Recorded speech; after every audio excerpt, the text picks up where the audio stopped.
Hi hello అందరికీ నమస్తే. Welcome to Bhargavi kitchen. ఈరోజు అయితే మీకు సిమ్మి రుండలు ఏ విధంగా ప్రిపేర్ చేసుకోవాలో చూపించిపోతున్నాను. వీటిని శనగపప్పు లడ్డూలు కూడా అంటారు. ఇవి నడుముకి చాలా మంచిది. మెయిన్గా ఆడవాళ్ళకి పీరియడ్స్ ప్రాబ్లం వచ్చినప్పుడు బ్యాక్ పెయిన్ అనేది ఉండదు. అదేవిధంగా ఏ ఏజ్ వాళ్ళకైనా ఆడవాళ్ళకి బ్యాక్ పెయిన్ అనేది తొందరగా రాదండి ఈ లడ్డు కనుక రోజుకొకటి తింటే. వీటి ప్రాసెస్ అయితే చూపించిపోతున్నాను. ఇక్కడ ఒక మిక్సీ జార్లోకి నేను ఇక్కడ 3 కప్పుల దాకా శనగపప్పు తీసేసుకున్నాను. శనగపప్పు మనం గ్రైండ్ చేసుకునేటప్పుడు వేయించకూడదండి. అవి వేయించితే కనుక మనకి చేదు అనేది వస్తుంది. ఇక్కడ నేను శనగపప్పు 3 కప్పులు తీసుకున్నాను.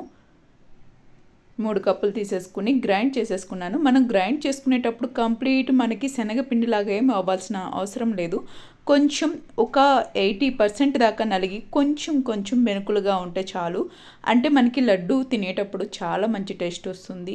ఈ పిండిని అయితే నేను ఇక్కడ ఆల్రెడీ గ్రైండ్ చేసుకున్న శనగపిండిని నేను ఒక వెడల్పాటి బేషన్లో వేసేసుకుంటున్నాను. అదేవిధంగా అదే మిక్సీ జార్లోకి నేను ఇక్కడ ఒక అరకప్పు దాకా శనక్కాయ పప్పులు కూడా తీసేసుకుంటున్నాను. వేయించి పొట్టు తీసుకున్న శనక్కాయ పప్పుల్ని ఇక్కడ మిక్సీ జార్లోకి తీసుకున్నానండి. ఒక 6 యాలక్కాయలు కూడా తీసేసుకుంటున్నాను. వీటిని కూడా గ్రైండ్ చేసేసుకుంటున్నాను.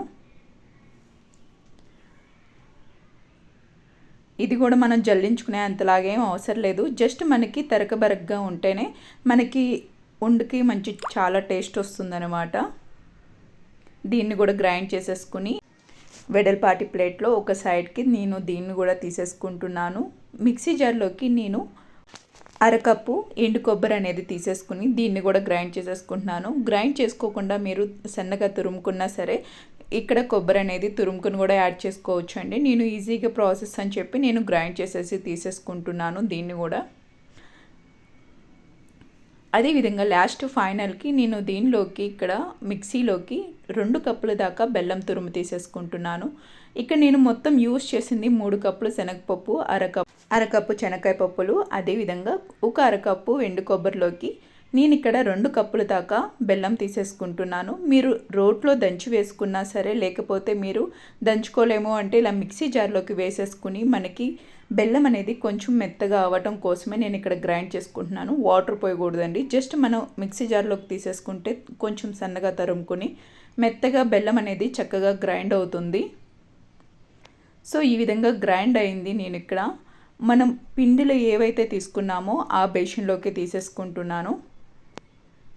ఈ ప్రాసెస్ మొత్తం మనం వెడల్పాటి దానిలో చేసుకుంటే ఏమవుతుందంటే మొత్తం చక్కగా కలుపుకోవడానికి చక్కగా బాగుంటుంది. అదేవిధంగా మనకి ఉండలు అనేవి పర్ఫెక్ట్గా వస్తాయి.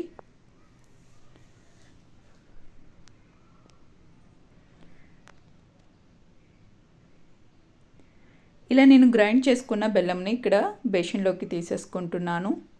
బేషన్లోకి నేను ఇప్పుడు శనగపప్పుతో పాటు శనక్కాయ పప్పులు, అదేవిధంగా కొబ్బరి, ఇక్కడ గ్రైండ్ చేసుకున్న బెల్లం మొత్తాన్ని మిక్స్ చేసేసుకోవాలండి. మొత్తం మనకి మొత్తం కలిసే విధంగా మనం మిక్స్ చేసుకోవాలి.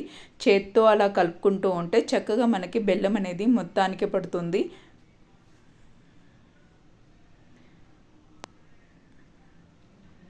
ఇలా మనం బెల్లంతోనే మొత్తం పిండి మొత్తం కలుపుకోవాలి.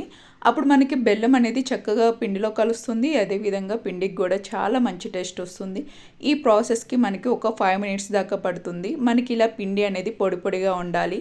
ఈ పొడి పొడి ఉండలే మనకి లడ్డులాగా చుట్టుకోవాలి. మనకి చేతిలో ఒక ముద్దగా తీసేసుకుని మనకి లడ్డు షేప్కి ఈ విధంగా ప్రెజర్ చేసుకుంటూ ఒత్తుకుంటూ ఉంటే లడ్డు ఏమాత్రం విడలుకోకుండా చక్కగా లడ్డు షేప్ వచ్చేస్తుందండి.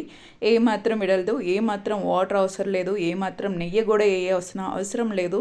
చక్కగా లడ్డు అనేది పర్ఫెక్ట్గా వస్తుంది. మీరు ఒకవేళ క్రాక్స్ లాగా విడిలినట్టు వచ్చినా మళ్ళీ చేతిలో ప్రెజర్తో ఒత్తితే కనుక ఆ లడ్డు అనేది ఏమాత్రం విరగకుండా చక్కగా పర్ఫెక్ట్గా వస్తుంది. ఇది చిన్న పిల్లలకు కానీ పెద్దవాళ్ళకి కానీ బ్యాక్ పెయిన్ అనేది తొందరగా రాదండి. పీరియడ్స్ టైంలో కూడా బ్యాక్ పెయిన్ అనే ప్రాబ్లం ఉండదు.